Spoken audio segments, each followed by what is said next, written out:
Biogas basically is a Israel-based biogas product manufacturing company with a unique technology which enables to install a biogas system just like we assemble our household furniture. So that makes it very easy, and it's a patented technology with tremendous ease of use. Now, coming to the topic, we are here to discuss about the developmental scope and economic sense for CSR using a biogas system. So basically, as we all know, biogas systems, what they do is they treat organic waste. And when I say organic waste, it is cow, buffalo, pig manure, human waste, and also the kitchen waste, all kind of food waste. So it treats that and gives you beautiful gas in form of methane, and also gives you a biogas slurry, which is almost, I mean, it is a organic fertilizer, I can say. It is almost equivalent to vermicompost with slight nutrient changes. If we look at a biogas system, it directly impacts, 6 SDGs. That is SDG 2, which is zero hunger. SDG 3, that is good health and well-being. SDG 5, gender equality. SDG 6, clean water and sanitation. SDG 7 and SDG 13, I mean climate action.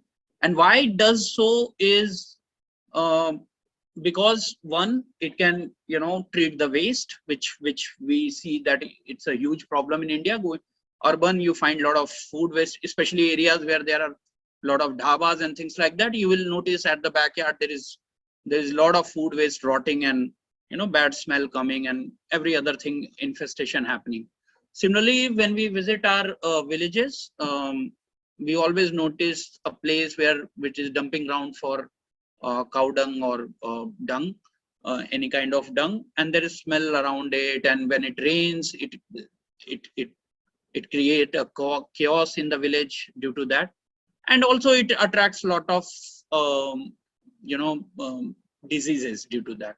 So what biogas system does is take that input, all these waste which are lying ideal and creating different problems, and create a beautiful slurry which can be directly used in the field, can be enhanced with mineral composting, or it can be also used for vermicomposting, wherein the vermicomposting becomes very easy using a biogas slurry.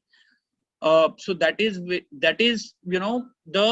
direct aspects of it. Now coming to indirect aspects, is what we see is in India we still use cow dung for cooking, cow dung cakes, wood, and also a lot of places LPG, but especially low income families are still not able to afford the LPGs, and that way they have to rely on the other more carbon generating sources.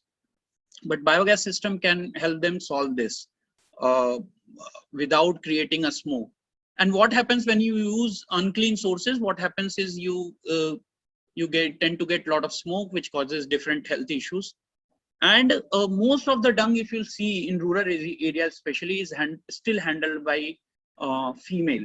So there is a gender disparity issue also linked to it. So when you are giving another angle to it, using a biogas system, now the lady who was handling and creating cow dung cake and can go for a cleaner option.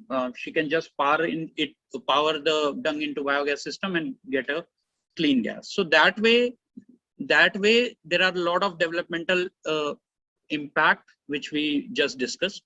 Now coming to economic side of it. So if you see economic side of it, let's say if we compare it with LPG. So what happens is, for example, taking a home biogas 7 example, which produces about 2 cubic meter of biogas every day.